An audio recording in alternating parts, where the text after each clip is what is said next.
Well, good evening, everybody, and welcome to another episode of Live Free and Ham live stream. I'm Eric, call sign N1JUR, and I'm with my co-hosts.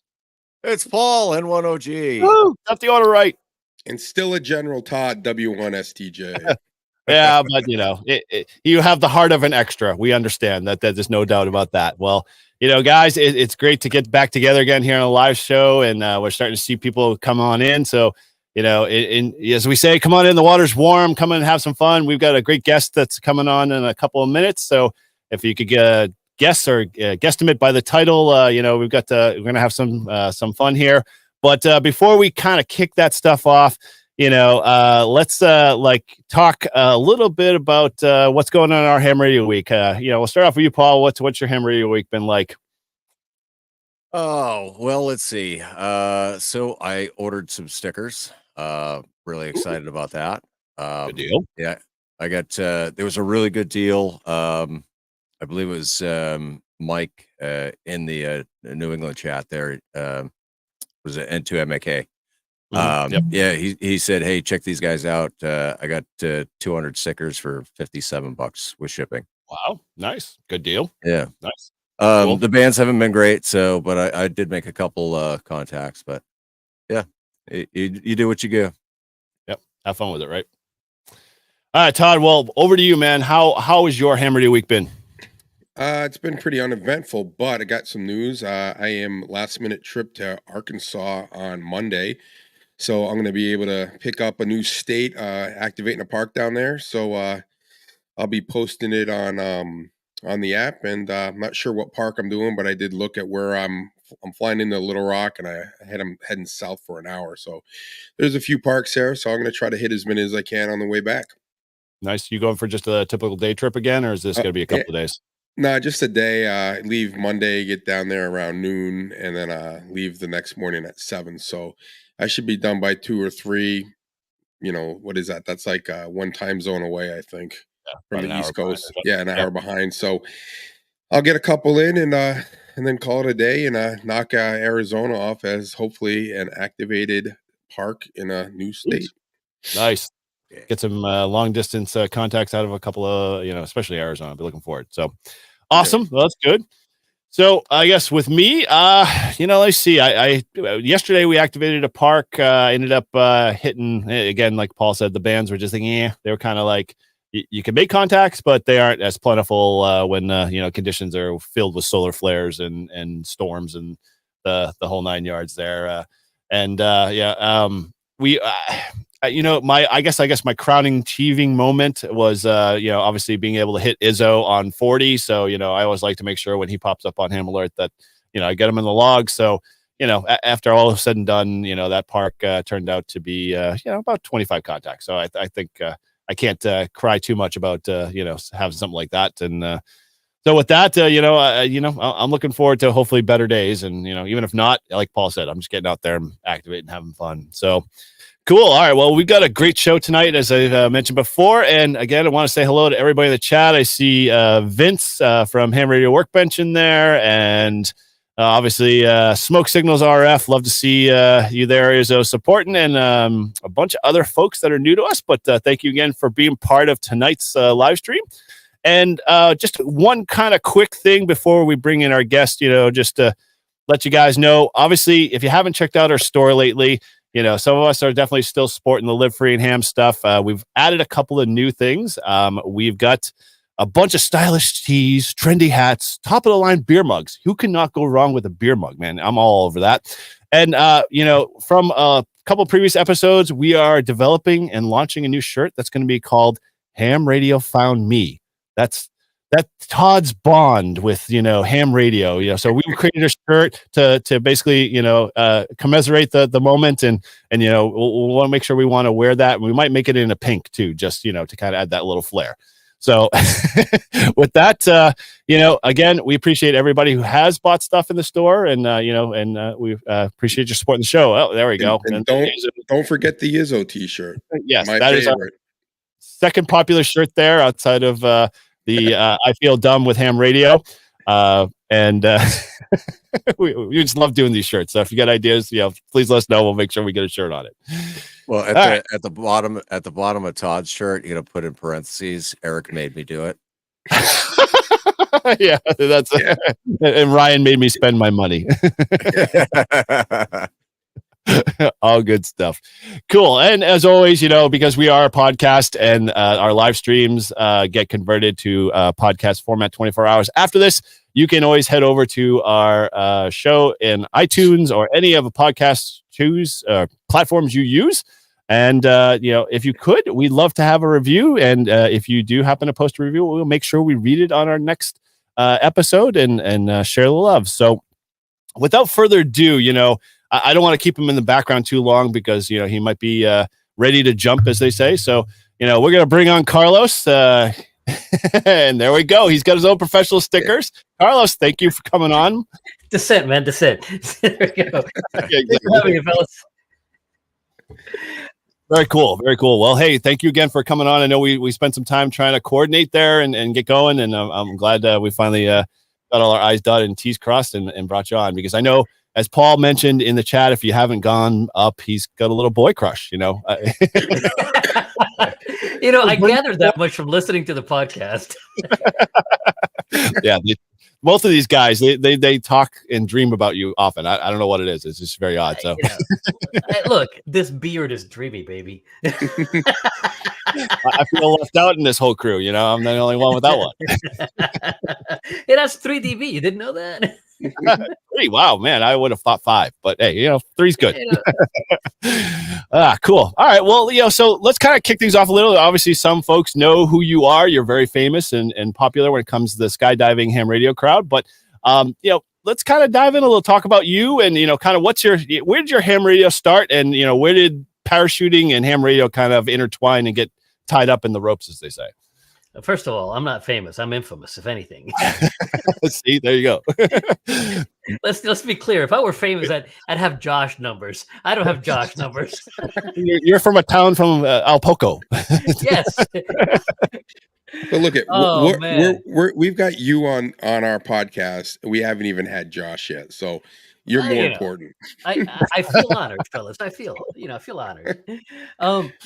Oh man, when ham radio started kind of in a weird way for me, because my uncle had a pirate station, and I didn't know it was a pirate station until a couple of years ago, in Puerto Rico. And growing up, you know, he exposed me to ham radio, and I was down the track of getting my license and everything else, and then I, you know, found out about girls, and that went kind of by the wayside. Ham man. But in 2017, we had Hurricane Maria hit my home island of Puerto Rico, and it was very clear that the only people getting any information in and out were the amateurs. And I just told myself, the next one, I am going to be ready, because I can't have my family not have my help if I can help it, right?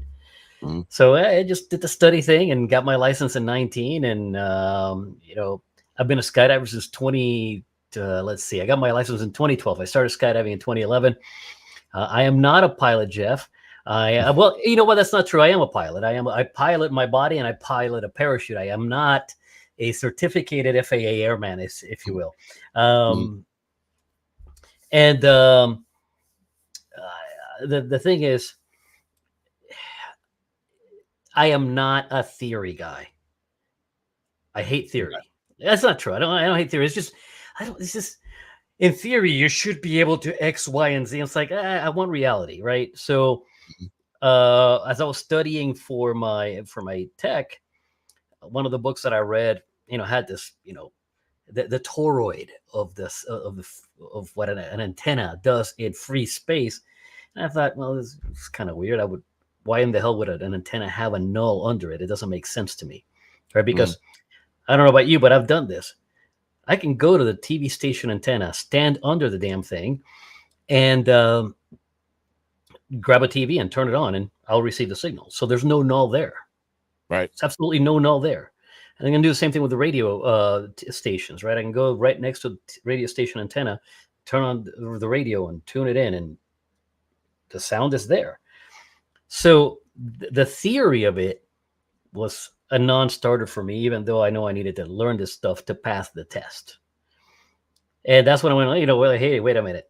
I know where I can put an antenna freestanding without no obstructions. Can I test this? And that's how this whole thing started. This whole thing, Okay. that and height is might. Everything I read was height is might, height is might, it's height is. And I was like, well, if I can only get, call it 15 miles, maybe 20 miles on a mobile, if I'm lucky, maybe a little bit farther on a mobile from the ground, what can I do with that from the air? So I took my HT and, made a jump and just called CQ and 5.2 and I sent the video out to the people that I contacted. And the next thing I know, this thing is like blowing up on YouTube. I'm like, well, I guess I have a thing here. Let me just do this. If people like it, why not? That's where we are, man. It's just a matter of experimentation with radio and experimentation with antennas and seeing how far can I get and how clearly can I get, that distance, right? If height is might, what height? What does it do? Mm-hmm. It's so you decided that 50 feet wasn't good enough, that you'd rather go into miles and start really big. No, we're going to 14,000, baby, because 14,000 is where I go, right? I do 20,000 if I could do it without oxygen, but Oof. Is that a goal? Is that a 2025 goal, or you need very expensive gear to do that, and I don't have that kind of money. I don't have money. I'm just a regular schmo. That's nothing that we can't use the crowdsource here. Anybody want to help fund Carlos's 20,000 foot gear? We'll put a Anybody want to help me gather the 50K I need to do 20,000 foot gear? I'll gladly put your money to work. Hey, I just saw that there was a crowdsourcing funding thing where they raised over 300,000 to throw a kegger for some frat boys that protected the American flag. Yeah. So I'm sure we could get you some money. 50 grand's a drop of the. Those guys are doing something meaningful. I'm just some schmo jumping out of an airplane playing radio, man. No, you're testing antenna theory to the max. Mm-hmm. And I'm having a riot doing it. That's look. If you don't get that, I love doing what I'm doing. You're not paying attention. Mm-hmm. When I get to make a contact with some little kid that, especially one that has a license, right? Like, I just got my license and you're my, like my fifth contact and it's happened, like, this is awesome, dude. This is just, it tickles the heart, man. So Carlos, when I got my ticket, I was all, YouTube and everything and watching everything, and I saw one of your videos. I'm like, oh, that guy is awesome. And probably a week after the first video, I was in my car. I have an HT, and this is before I had my mobile rig, and I had a antenna mag mount on the roof, and I was on this channel called the Wolf Pack, which is a fusion digital channel that's around here. And someone had switched the repeater or whatever to America's Link, and you and I were having a conversation about it. And when I put two and two, I'm like, "Oh my god, that's the guy that jumps out of the airplanes! Holy crap! Like, I can't believe I'm talking to him." And I actually remember. Believe it or not, I actually remember that conversation. Dude, and I said, "Hey, we have a parachute place in Pepperell, Mass. When you come in, you're like, it's on my list. It's on my list. So we're still waiting for you." Pepperell is definitely on my list. I've been invited to go out there by a couple of people, and it's on the list of things. Unfortunately, Pepperell, Massachusetts, it's not friendly to my kind of people. So justifying the trip is a little difficult. But look at Massachusetts isn't friendly to anybody. Yeah, they don't like us. Pepperell is right on. I mean, it is literally on the border with New Hampshire. I mean, it is almost New Hampshire. It's literally just come to New Hampshire. We'll drive you into Pepperell, and then we'll get back. You won't even know you're there. You could literally walk from the airport. You could literally take a 5-minute walk and be in New Hampshire. It's literally that on the border. But it's I was just thrilled. I'm like, I cannot believe I'm talking to some guy on my radio. And I didn't understand how it even worked back then. And then I figured it out. You were on America's Link. And you want to know the real funny part about that contact, about that chat? Yeah. I had no clue that I was on a linked system. Neither did I. Look, I live in Indiana. I'm driving to Indianapolis. I think if I remember right, I was driving to my niece's house, which is in not Seymour anymore, Nashville, Indiana. And what I did is I loaded a stack of repeaters from Repeater Book into my radio because I'm like, this is the first time I made this trip. What the heck? I just, I'll load it up and whatever comes up, comes up. But I had it on scan and that repeater came on in Indianapolis. It was a lively chat, right? And, like I stopped the scan and I start talking to people. And then there's a guy in there from England. I'm like, dude, I'm like, where in Indianapolis are you? And, he's like, I'm in Sheffield. And I'm like, the hell? This doesn't make sense. And then it dawned on me that I'm on a YSF system.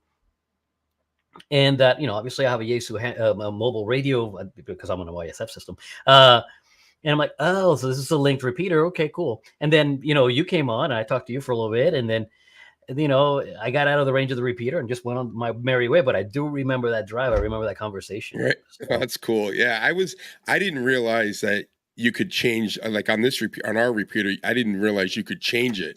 So I was like, how is he on the Wolf Pack? Like, how did this even happen? And then I figured out that it was America's Link and people were like, oh, that's how it worked. So yeah, that was like, you were my first like YouTuber that I'm like, I actually talked to someone that's kind of on YouTube.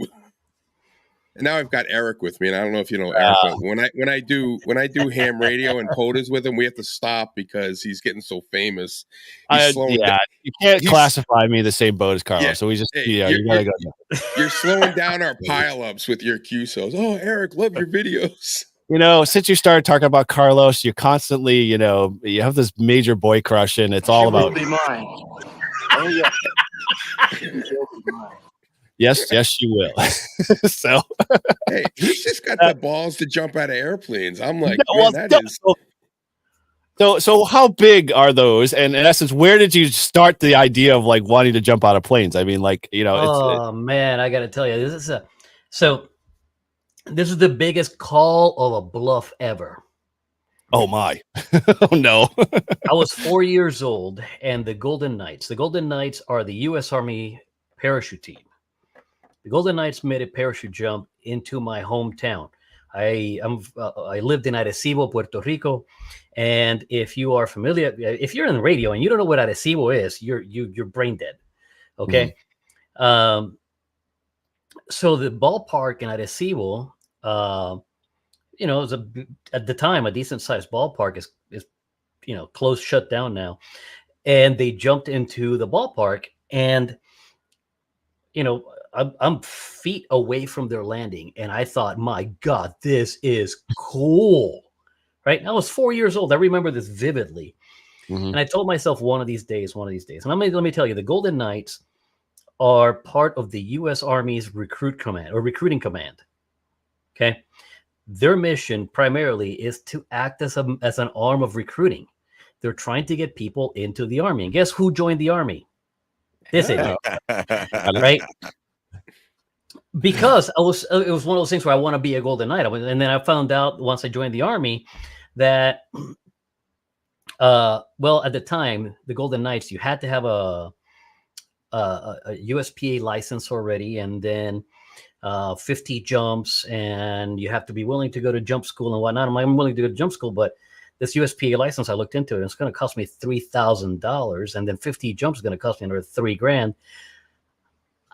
I'm an E3. I'm a private first class in the Army. There's no way in this world to have that kind of money. I'm making like $11,000 a year.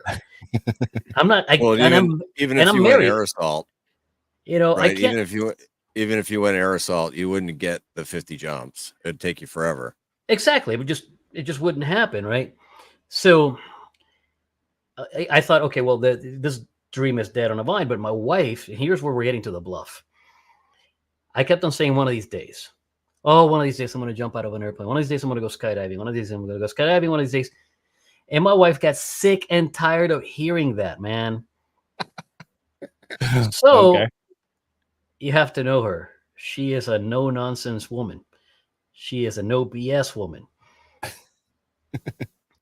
So in 2010, she gives me two, not one, but two tandem jumps certificates. Wow. For my birthday, goes, here you go. Put up or shut up. Exactly. I'm like, what? oh, Now I got No, it. not 2 tickets like she's going with you, but 2 No, tickets well, like you're jumping twice. 2 tickets. She gave me 2 tickets for me, and she said, "And if you give me one back, I'll go with you." Okay. All right, Okay. cool. Bet it's hunting season, and you don't get me out of the woods during hunting season for anything at the time. Except for I'm like, jumping. let alone for a dare, right? You know, I'm like, no, I'm a grown ass man. I'm not doing that. I'll do it next year. And sure enough, the next year we went to the skydiving center where I actually work now, and I was perfectly fine. I swear to you that I was perfectly fine until about when I got in the plane. And then my nerves like went from 0 to a million, like bam. And I'm like, what in the hell is wrong with me? This is nonsense. Like, this is nonsense. Right. How do I get out of this? And I get on the plane, and all I'm thinking is, how do I get out of this? I need to be able to find a graceful way out of this. So it's my wife, myself, and one of my friends. Fake And I'm an injury? thinking, huh? Did you fake an injury? Oh, my bone spurs. Boy, I'm gonna get some hate for that one.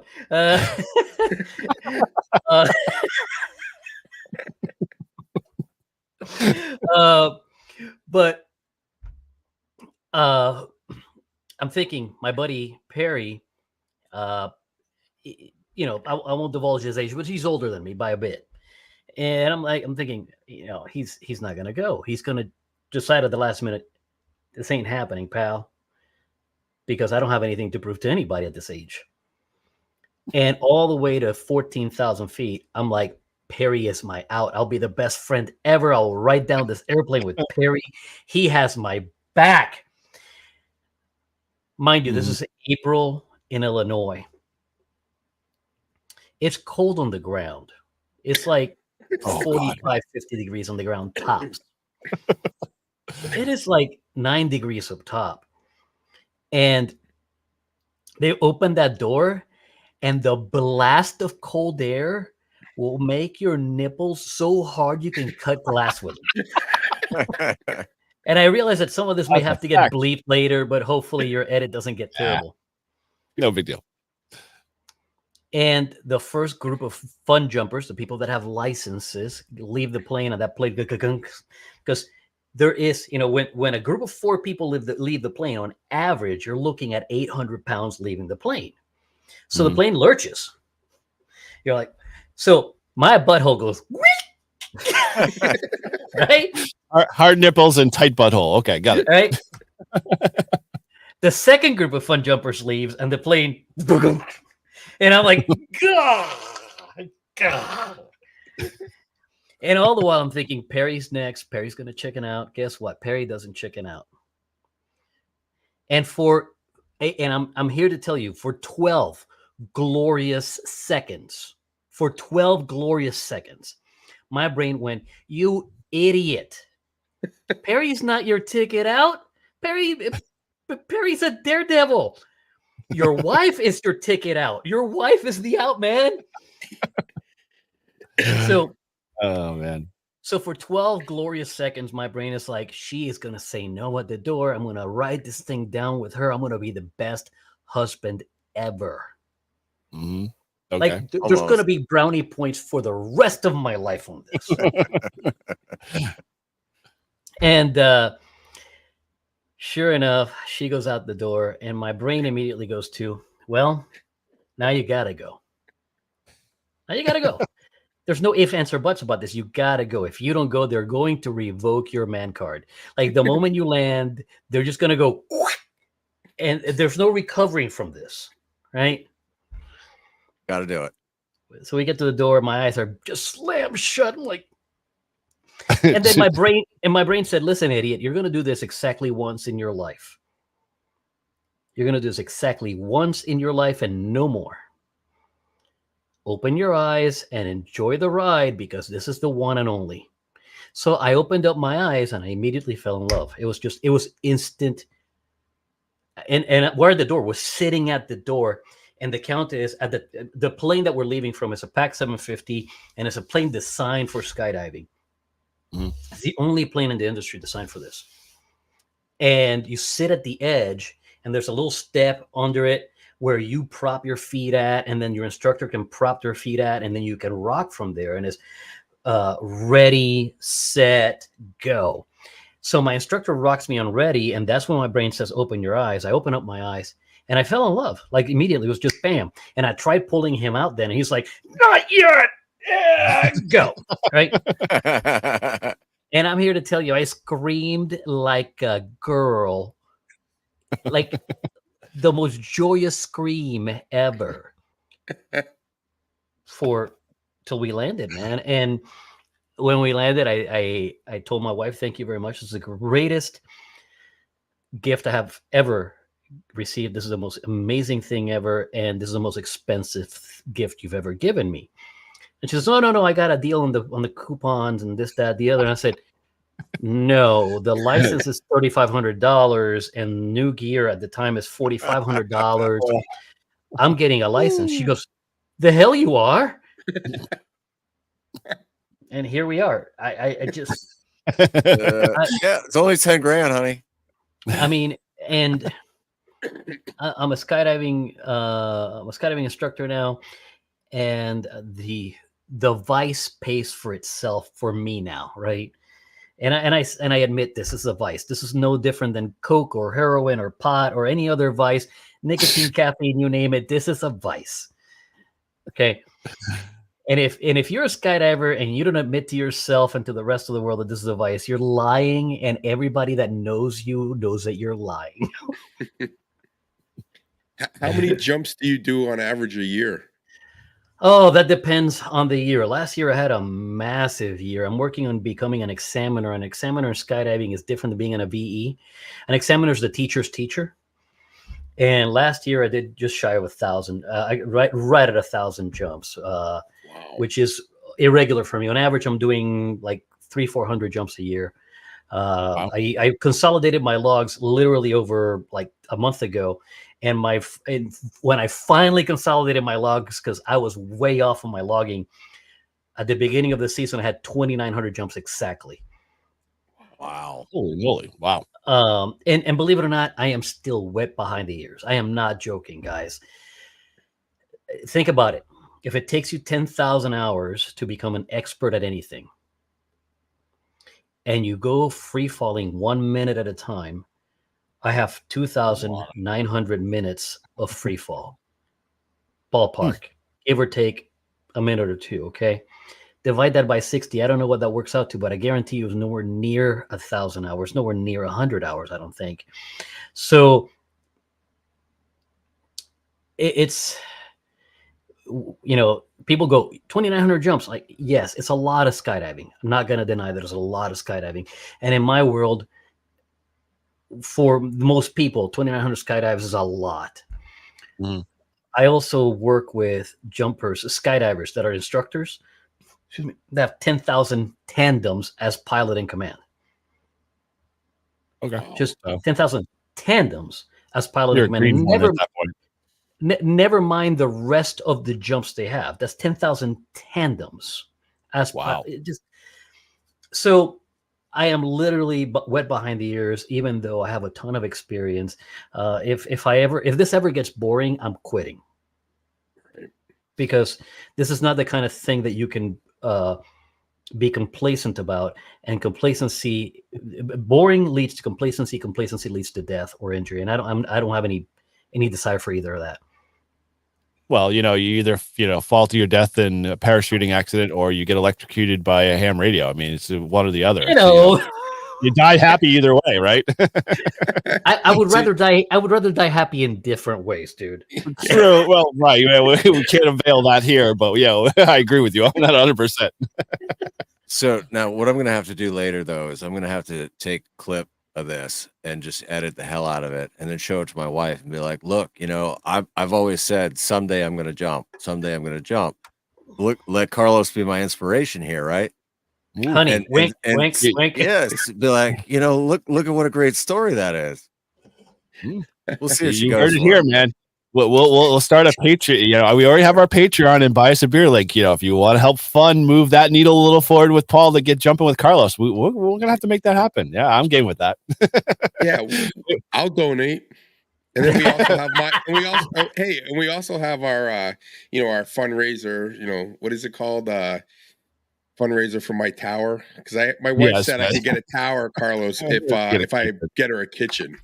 Mhm. Oh, So well, then time to get a new kitchen, baby. yeah, yeah. Well, you know how much a kitchen is? About 60 Lots. grand Yeah. on the high end. So, all right, cool. All right, so I see the love of the skydiving, and so obviously ham radio was kind of out of a need, based off of your scenario, what was going on. What made you like just decide that it was like I'm going to take my HT up, and then HF? Was it just more of you're trying to push the envelope a little bit more every time when you're going up? Like I said earlier, is the curiosity thing is the itch scratcher. It's I saw this on a book where there's supposed to be a null under this thing, and there isn't because I can do it on the ground, right? I don't do theory well, not if I can prove it, right? Yep. So when you can prove something, it stops being theory. It starts being an actual thing. And I was able to prove to myself that there's a null under the antenna because there was a fella. So the skydiving center I work at has a truck stop next to it. And there was a fella there in his semi-tractor trailer.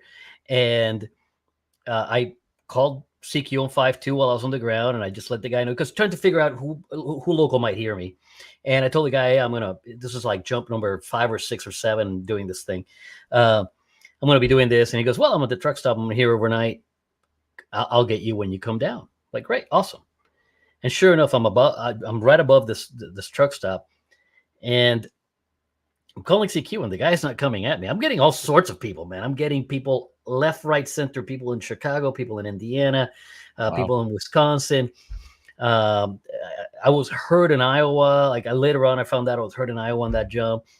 And, Iowa from where I'm at is like 100 some odd miles.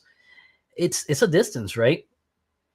But I didn't hear this guy until about, I don't know, 4,000, maybe 3,000 feet in that neighborhood.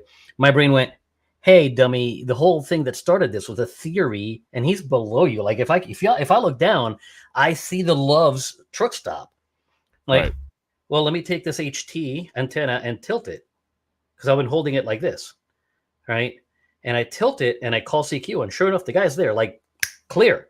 He's like, wow. I've been waiting for you. What altitude are you? I'm like, I'm about to wrap this up, dude. So sure enough, there's a null under the antenna. You just have to take it high enough. Is the problem.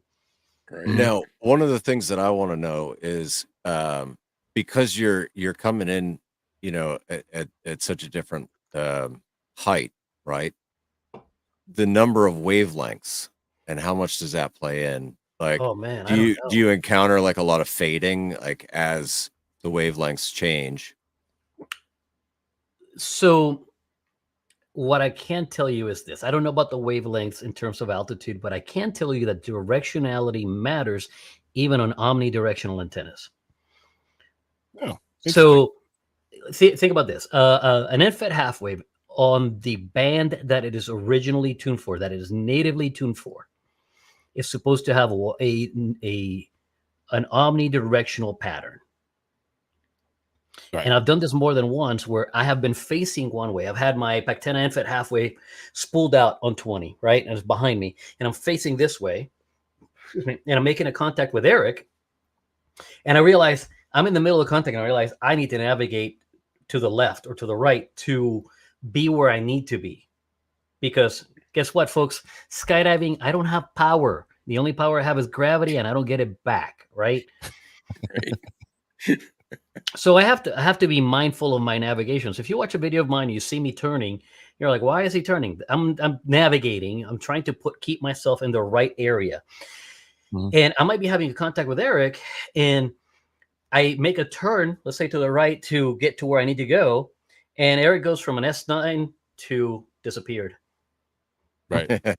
And then I'll make a left turn to get back on my original wind line, and there he is again. Let's finish the QSO. Great, we finished the QSO. I need to navigate again. And I'll do a 180, and he's still there. So this way the antenna matters, and this way the antenna matters, even though it's supposed to be a donut or a globe, if you will. It has directionality in it. Now, I can't tell you what the exact path is because I have no way of measuring that. But I So know that how can we incorporate Whisper? Can we bring up a laptop and, at the same time run a couple of tests? funny enough, I have a Whisper beacon that I bought 2 years ago that I have yet to fly with me, and I need to do that. That'd be interesting. Is that the one you put in the SDR box? No, the Whisper beacon I bought from Hans. What is Hans? Something QRP radio, rather other. He's from Germany. He does the 4 days in May stuff. The QMX, the QDX. Oh yeah. I know what you're talking about. I can't think of his call. He's got a beacon that he sells that is made by somebody else in Germany, I think, out of an Arduino. That is a Whisper and APRS beacon, and I have it, and I have just yet to fly it.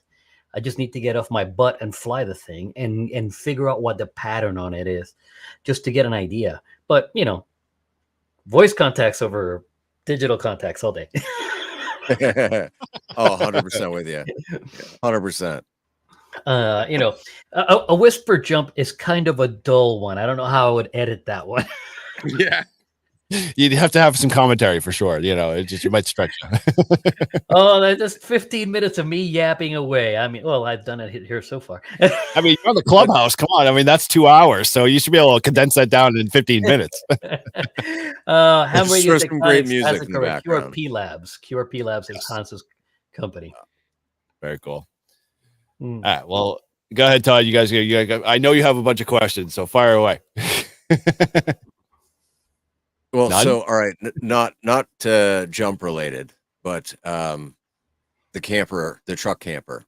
Yeah. Oh, you gotta go there. Okay. Have you slept in it yet? Oh, dude, a number of times at this point in time, and yes, it is glorious. But the worst of it is, I don't have a heater in there, and at the beginning of the skydiving season, it got down into the 20s at night, and I was cool.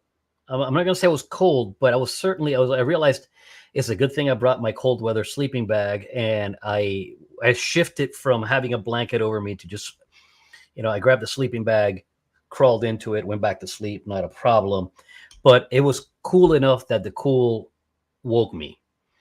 But other than that, not a problem, man. It's surprisingly comfortable to be sleeping in the back of the truck. The only thing I wish I had more of is headroom, and I'm a short guy. I'm only 5'6". But so I can't sit on that bed, at least not with a platform under it. And the mattress, I think it's a 6 or 8 inch mattress I bought from Amazon. Excuse me. And it is surprisingly comfortable. So if you have a pickup truck and you can sleep in that length, and you have desires of going and exploring and whatever, totally do it. It's worth the money. It is absolutely worth the money to build it. And just last night, I saw a project on Kickstarter that basically it's like a cot frame for the very purpose. They built it for the truck. And I was like, oh man, if I had known about this in January, I wouldn't have built this platform, because that's far more utilitarian and lighter. But I am where I am now, right? Right. So, no big deal. But if I had to start again today, I would definitely buy that and just use that, because it gives me more room underneath the mattress or underneath the platform, and it gives me options to hook gear, because it has like hooking places and whatnot. It's a neat little setup. I can't remember the name of it. If you're looking for something like that, just go on Kickstarter and search for the truck bed camper cot something rather other. I wish I had a link for you, really, but I don't. It's just one of those things where I bought a fountain pen on Kickstarter last night, and that was on the stream of things. I'm like, oh, this is interesting, and I looked at it and went, oh, this is cool. Rabbit hole. So, funny. All right. I won't let us go too far down it, but I was talking to my wife earlier, and I was like, I'm so excited for Carlos. Come on. I was like, I know he's a ham guy. He jumps, and I'm envious as hell of that. I said, but like he also likes pens and watches and other cool like guy shit, you know. And there you go, bringing up fountain pens. So I saw one really awesome the other day. It's aligned with the Earth's axis, and it sits in this holder. And Oh, I've hovers seen there. it. It's a magnetic pen with it's a magnetic holder with the pen. Why is it so? Yeah. Down? Oh, Giving you a thumbs down on that one, Carlos. Sorry. But this one is made by Prometheus Lights. It's called a bamboo. I have the aluminum version. I have the copper version. They're fantastic pens. I mean, the nib itself is made by Bach. If anybody's into fountain pens, they know that Bach makes good stuff. But the weight of this, like the weight of this monster, the copper one, I don't know how much it weighs off the top of my head, but it's beefy. And when you're writing with it, it feels like you're actually writing something important, even if you're just making a to-do list. You know, you heard it here first. You know, ultimately, you know, we are. Sir, here is a check with my name on it. Write down any number on this piece of paper, and I will pay it. Yep. Yep. Pens, man. You know,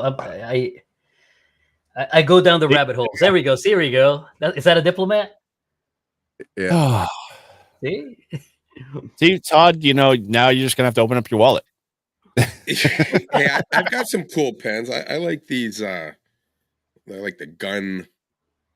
Oh, I don't know what they're called. I got a couple of them. Yeah. See, I'm lefty, so like those fountain pens don't work for me. They do if you get the right ink. Yeah, well, maybe lefty ink. Right. Exactly. Yeah. No, really, they actually make lefty ink. They make ink that dries super fast, so that left-handed folks can hook their grip and still write and not smear ink all over their hand. Right here. I might join in, but you know, I would probably have to go seek therapy because of all the years the nuns cracked me on the back of the head with the good old pointer whip because I was writing with my left hand. So you know, it's I don't want to relive life, but yeah, all good. All right, well, so let's talk about a little ham radio, Gary. Unless Paul, you want to dig deeper into the rabbit hole? No. Good. I appreciate the indulgence. Okay, cool. All right, cool. So obviously you've got some HTs and a few other ham pieces of gear. You know, what describe to us a little bit what you take up with you when you do go and do HF, you know, parachute mobile and you know what is the, and I'll throw the caveat in, what is the ultimate radio that you want to, you know, eventually get to, you know, when you start doing parachute mobile? See, that's a difficult one, right? That last one is difficult, but I'll tell you where I started. I started with an HT. I started with a Yaesu FD3D. And it let me tell you, as an HT is a lovely piece of gear. But as soon as I was able to afford an HF rig that I could take in the sky, I bought a 706 Mark II G. And that sucker, let me tell you, I sold it and I bought it back. I don't know if Andrew's watching this or not, but it became so much temptation to have because 100 watts is 100 watts, and you definitely get a lot more oomph with it. Okay. I know we're supposed to use the minimum power required. Yeah, whatever. Yeah, whatever. Not on this show. Look, cure all the way. if I could take 1,500 watts with me in the air, I would. You heard it here, folks. but here's the thing. So I did 706 Mark II G for a couple of years, and that did really, really well for me. Right. I bought a 705. Because I wanted to increase the challenge. And I wanted the QRP aspect of it to increase the challenge to me. And I had that 706. And after about 3 jumps of only getting like, you know, a handful of contacts, I was like, I got to get the 706 back into the mix. And then Andrew was looking for another rig. And I'm like, I'll sell you my 706 because it's just too much temptation. I just can't have that handy. It's like handing me like a 21-year-old whiskey and saying, hey, here's a 21-year-old whiskey, but you said you wanted to drink 12s? Okay, here's the 12. Like, 21-year-old whiskey, man. Come on. Right? Yeah. So So I sold that to Andrew, and he needed to cash flow some stuff, and he's like, "Hey, I'm going to sell that 706," and I'm like, "Fine, I'll buy it back." Double the cost, right? It's a great radio. It's a fantastic radio. So I went from the FT3D to the 706 to the 705. Right now, if I had to pick like a holy grail radio, make a 7300 the size of the 705. Okay. Right? Like, let me take 100 watts up the size of a 705, like a 706, where it has, Right. From 180 all the way down to 70 centimeters. And that's the ultimate radio, which is the 706 Mark II-G. But I love the idea of all the versatility I have with the 705. QRP aside, right? It is a fantastic piece of kit. I have a 991A in my shack. I have thought about taking it in the sky. I can't take it in the sky. I can't find a bag that'll fit it. I have a 7300 that I've thought about taking in the sky.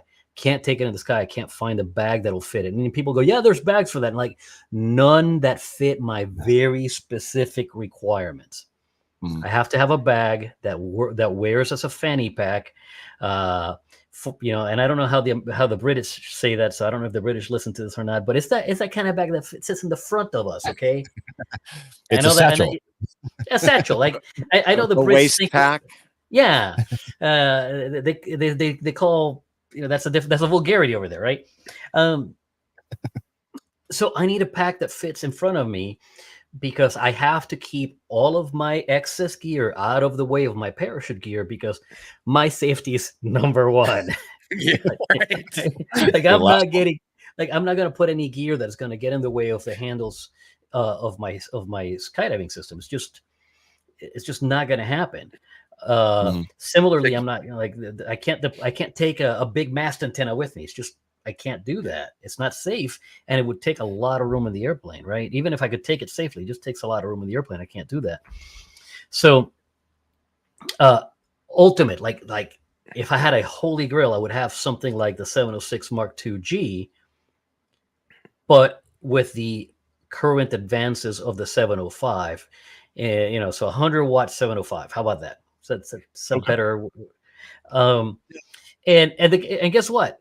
I have been looking at amps to tie to the 705. I haven't found one that I can fit in the right format.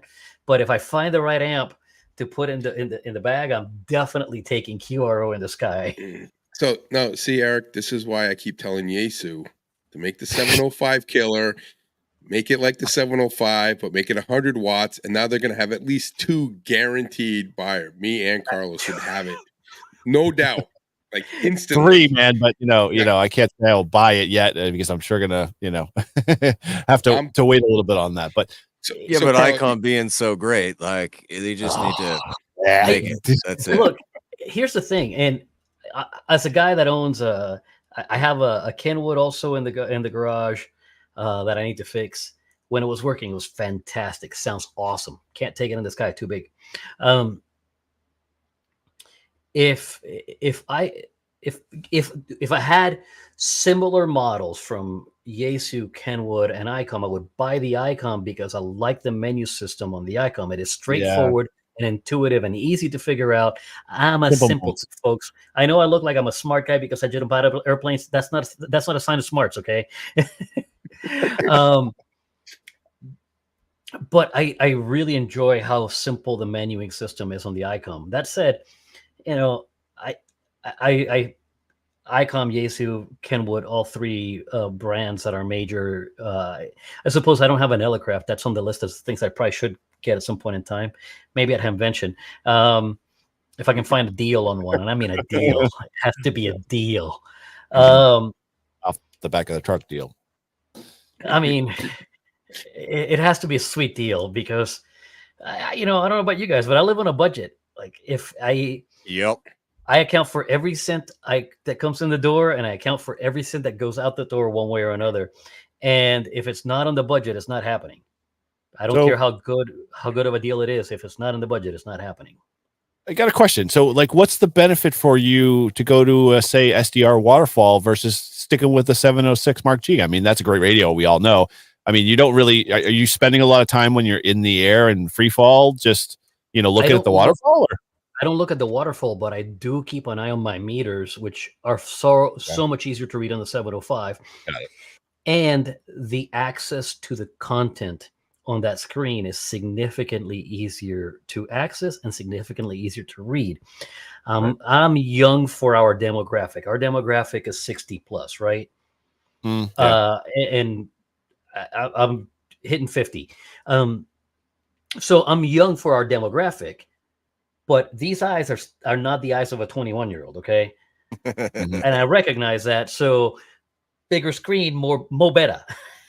Okay. All right. That makes sense. I was curious to see if you were getting any benefits out of saying a waterfall and being able to see like the whole spectrum and be able to find a spot. But I assume you don't care if you're on top of somebody when you're parachuting at that point. I do care, right? I do care because I don't want to trample over somebody. But I had one jump where I played POTA. I wanted to hunt POTA stations. So I wrote down, it was a day where POTA was lit on fire. I don't have the list in front of me. It's in the garage. I had a list of like 50 different stations on 20 meters. Okay. And I went up and I tried to work every one of those and I couldn't get, I think I got one, maybe two of them. But I was using the waterfall to like, are they there? Are they there? Yeah. Not hearing anything, moving on to the next one. Because it's like, I have so much time to make this happen. So you should jump over a park and ask the POTA people, is that legal? CQ parks on here, 10,000 feet. It's been cleared. It's been cleared. It was, but so there's a park not that far from the drop zone. It's a park 15 miles flying distance from the drop zone. And I got permission. I got the initial permission from the FAA because you have to fill out paperwork for it's a demonstration jump. When you're landing in a place that's not a drop zone, it's a demonstration jump. So I filled out all the paperwork and then it got kicked back. And I'm like, what? They're like, well, the state of Illinois requires permission from the State Parks Commission for you to land there. So you need to have the signature of the state of Illinois Park Commissioner. I'm like, oh my! Like, I don't have that kind of money to go pay bribes for some official to sign my paperwork. It's just not going to happen. Yeah, so, and the drop zone will not drop me off over there because if they do, then it's on them and they're not paying the fine. So, seeing as the pilot doesn't want to lose his pilot's license or certificate, I should say, it's not a license, it's a certificate, and there is a difference. The pilot's not going to drop me off without the proper legal paperwork filled out and approved by the FAA. Okay. Yeah, well, that makes sense. But if I can find a park in the state of Indiana where there is no such stupidity of a requirement, I will totally fill out the paperwork and do it in a park in Indiana. It's just a matter of finding a park close enough to the drop zone. Would you violate your rule number 1, which is that you would cross over to the Massachusetts border if we could find you a park that you could land in? That's not rule number 1. That's not rule number 1. True, but I'm thinking a national wildlife refuge, right? If there was a big enough place for you to land. I know about it. As a veteran, you get free access. There's a caveat. I'd love to see the park ranger pull up like, sir, you trespassing. I'm like, no, sir, I have a veteran's ID. You see? Cleared here. Thank you.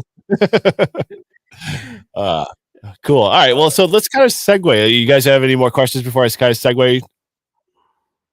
It's not really ham. Have you ever done those wingsuits? Yes. How is that? Love it. It's gorgeous. It's like flying, right? Like it is as close to flying as I am ever going to get, right? The wingsuit is basically one big wing. Your arms are webbed to your hips and your legs are webbed together. And if you got a big enough wingsuit, your arms are webbed to your feet. And the bigger the suit, the harder it is to control and the more dangerous it is. But so the bigger the suit, the more experience you need with it. But it is supremely lovely to be able to just glide, because you take your free fall from doing about roughly 120 miles an hour to doing like 40 miles an hour, 50 miles an hour. In the right suit, you do even slower than that. Now, your forward speed, you're screaming. Your forward speed is moving 180, 190 miles an hour. I have a buddy that has held the world record for a couple of years, and Riddler's top speed was like 300 and some odd kilometers per hour. Oh, Yeah. wow. And he was up there for 5 minutes, man. He was just gliding, riding a thermal, just like it was like when he landed from that. I didn't do the jump, and I was happy. I was just like, that is amazing. When you look, because I don't have it with me here, but wingsuiters use a data logging device that logs at 4 hertz. And so every 4 times every second, you get a data point of your location based on GPS, right? So then they use that data for all the records, because, you know, it's one thing for me to go, I did 190 miles an hour. It's another thing for me to show you data that says that I did, right? Right. Yeah. When he pulled down the data on that data logger and we saw the track, it was just one of those like, you did, oh my God. Yeah. Wow. That's amazing. Yeah. Then one of the cool. I've watched a lot of those videos, those guys that are like right above ski resorts. They're just screaming. That's what wingsuit proximity jumping, and that is dangerous. Yeah. No, I know. Yeah, man. Wingsuit proximity jumping is base jumping for wingsuits, and man, the best of the best get hurt every year because they get too close. They just I've watched some documentaries where guys have just, you know, the best of the best, most skilled, you know, gust of wind, or they get too close or they make one mistake. But yeah, you got to be a certain kind of person to do some of that stuff. Yeah, when you get that close, your margin of error is none, right? Right. The tiniest mistake is either injury or death. And, you know, when I got started in skydiving, my wife made me, said, make me a promise. And I'm like, what's that? She goes, no base jumping. I was like, okay. Just once. No. I promised no base jumping. So no base jumping. There won't be any base jumping for me, as much as I want to, because believe me, I want to go base jumping. It's the idea of it. And I'm talking just regular base jumping, not wingsuit base jumping, right? And there are places where you can get 1,000 foot a drop. The bridge over in West Virginia that has the bridge. There's just a bridge that has like 1,000 foot drop somewhere. I don't remember where, but that's emergency procedure skydive. Not a big deal, right? But I made a promise, and therefore I'm not going to go base jumping. Simple. Cool. All right. Well, let's talk a little bit about some of the stuff you're doing with Good Game there, and just kind of the use side of things, because I think that's kind of going to touch upon a little bit, and I know it's kind of your passion a little bit. So talk a little bit about what's kind of coming up to that point, and kind of what led you down that road a little bit, why you got involved in that, and what you're kind of doing. So Dayton Hamvention, right? Last year, 2 years ago, I went there for the first time, and I approached Good Game and said, "Hey, man, is there anything I can help you with?" Because I like what he's doing. If you're not familiar with Good Game, Steve Good Game works for the ARRL, and his mission is Youth on the Air and the Teachers Institute, both of which are very, very laudable things, very important things if we want our hobby to continue to do what we're doing, right? We need to grow more people into it. So I'm already keen on the idea. And he's like, I don't know. And then the weather went terrible that year, so I couldn't do any jumps anyways. No big deal. Well, last year, the weather is gorgeous, and I'm like, how can I help Good Game? I'm like, hey man, when do you have the kids? Because I guarantee you that they would like to do this. And he's like, yeah, they would love it. He's like, well, I have a session on Sunday. I'm like, perfect. I'll make a jump on Sunday just for you, right? So we coordinated, separate frequency that didn't tell anybody else, and man, what a beautiful pileup. Okay, look, if you haven't made a contact with someone young, you need to look for the Youth on the Air events and make a contact with them, because you hear the joy that you and I both had at the very beginning of this right now, right? Like, I go to the park and I don't think anything about making 100 contacts at the park.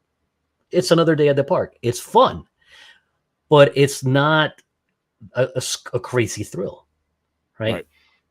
But you hear that voice on the other end, and you hear the excitement in that voice. And you're like, I got to support this. I got to do what I can to make more of this happen. At least this is for me. I don't know about you guys. To make more of this happen so that these kids eventually, look, there's going to be attrition. There's no two ways about it. But if we seed enough of the excitement, if we seed enough of the fun into them now, when they turn adults, a percentage of them will still be doing this, right?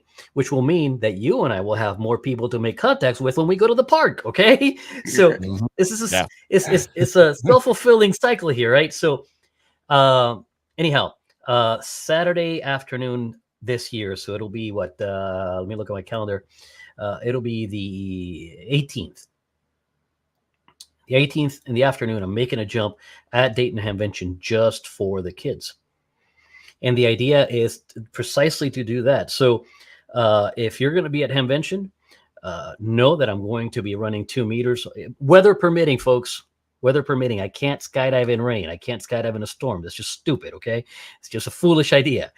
But weather permitting, I'm going to be skydiving Friday, Saturday, Sunday, and Saturday afternoon is blocked out for the kids. So if you want to make a QSO with me, awesome. Be on the lookout for Friday or Saturday morning or Sunday morning. But Saturday afternoon, just tune into the frequency and listen to the kids do the thing. Better yet, go near the building. Just watch them do it. You'll see how excited. You know, he's so Steve Goodgame has a number of control station operators for the kids that don't have licenses already. A lot of the kids that are going to be attending his program already have licenses. But he's going to have, I think, a number of board of directors there to be control station operators for those kids.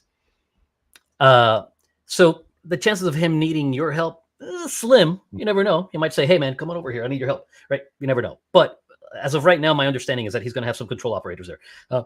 Excuse me. But just watch them enjoy this, right? You know, in general, our hobby is full of old men. A handful of women. And how do you get these kids excited about the idea of playing on the radio when the only people they're really going to talk to are, for the most part, you know, old men? Well, this old man, and I don't have a problem calling myself that. You know, I realize I'm young for the demographic of our hobby. Yeah, but we're old considered to them. Right, you know, compared to kids, we're old. But if they can make a contact with that guy that's jumping out of an airplane, and they can look over that way, because the drop zone in Xenia is literally 4 miles away. Last year when I jumped, I got out 2 miles outside of the drop zone because the winds were favorable to get close to Hamvention. So I was 2 miles from Hamvention for like 8,000 feet before I navigated back towards the drop zone. Okay. Nice. So if you were at Hamvention and you were looking up, you could actually see me. Even at 4 miles, you can see me. It's just a smaller speck, right? But you can see me. And if they're able to stand there with a regular HT, not a directional antenna, not a beam or anything like that, nothing fancy, just an HT, and make a contact with some guy that just fell out of an airplane, I can tell you from just personal experience that they get excited. You hear it in their voice. And if you don't believe me, go to my YouTube channel and watch that video. It's labeled the 23 Hamvention Youth Jump or something like that. Just as a matter of fact, just go to my YouTube channel and watch them all videos. Watch all the videos. Watch them all. I need the watch time, people. I need them. But if you only want to watch one, that's the one to watch, really, because you hear the excitement in those kids. Now, it was Sunday afternoon. We ran out of kids because a bunch of people had to leave, and then the control operator said, hey, can I get in on this? I'm like, yeah, sure, no problem, right? So bring them on. But the focus is the kids. And if you're not familiar with that program, check it out. the ARRL has a Youth on the Year program, a Teachers Institute program. Anything you give to the, to those programs, and you mark it in the donation specifically, hey, this is for the youth program or this is for the Teachers Institute program, they will absolutely block out for those programs. Okay, they won't use it for anything else. And understand, I'm not a member. I don't know who is. I don't know if you guys are or not, but I'm not a member. But I see the mission and the purpose of that mission with the league, and I'm perfectly happy and content to support it. Yeah, it's always good to get kids, I was actually, Eric and I were talking earlier today about, how important it is to remember that excitement when we first started, and last winter field day, I got the chance to put a 10-year-old little girl in the air, and Awesome. It was just so amazing, so gratifying, like to see that excitement firsthand. It's unreal, dude. And like, you get to live vicariously through them. You're like, I'm a kid again. Yeah. Yay. I remember being a kid and having fun with radio, and I remember being a kid and having fun with a lot of things. And that excitement is short-lived, right? If we make a good impression on them now, I'm telling you, man, we stand a better chance of keeping them in the hobby for a much longer time. Yeah, 100%. I definitely have to say, obviously with kids, you got to think about it as planting seeds, because you never know. I mean, they're going to be like in the hobby for the long haul. You're just planting a seed with the eventuality they'll come back around and sprout, where, you're back in the hobby again and picking back up, because they'll have their childhood memories. Because I've been in that same boat. I know what that whole ordeal is, especially when I was in my teen and youth years. It was like radio. Ooh, I like this, and then you get old, you follow girls, Carlos, and you decide, hey, I'm done with the girls. I'm done with my career. I want to, have a hobby. And so you remember ham radio. Cool. But like, among us guys, who hasn't turned at a certain age and gone, ooh, girls? Most of us have. Okay, I realize that there's a subsection of us that doesn't. That's fine, but most of us have. For sure. All right, cool. Well, outside of that, any kind of last little bit of things you kind of want to share, touch upon that we didn't kind of, talk a little bit about? I know you got a boatload of stuff on your channel, and, just for folks, if you haven't gone over to, Carlos's channel, links there, make sure you subscribe and support him, because he's doing a, great thing, obviously, with the whole skydiving and ham radio stuff, but, obviously with the youth, and that's, we hope to see more of that stuff too, as well, as he continues, to just make awesome content and, further the mission of ham radio. I have to bring this up because I wouldn't be doing myself or anybody else any favors if I didn't say this. Okay, I am not the first to do this. I am not the only one actively doing this. I'm just the one that has the biggest mouth about it, is all. There is a group out of California. If you go to parachutmobile.org, I can't remember his name off the top of my head. Hang on, let me look it up in my email here. Anyhow, they've been doing this as a group of, I think, at least 3 operators in California for a long time, like for the last 10 years. And before that, there were people doing this. Let's see. Rob, there we go. Rob Fenn is the primary there. And Rob is Kilo Charlie 6 Tango Yankee Delta. Look, if you can't get me for whatever reason, because I'm at QRP or because the bands are not working, and you're closer to the West Coast, or maybe you have a better propagation that way, go to parachutmobile.org. Look at those guys. They have they make 2 or 3 jumps a year. They don't make anywhere near as many jumps as I do. Like I said, I'm the one with the biggest mouth and with the biggest drive in terms of making jumps. Because when I make jumps, when I decide I'm able to take this afternoon off, I'll make 3 or 4 or 5 jumps in an afternoon. These guys are planning to make 1 jump, maybe 2, a month from now. or whenever, right? They plan it well ahead of time, and they publish all this stuff ahead of time. If you're wanting to get that kind of a QSO, I am not the only guy. There are other people, and there are people that came long before me.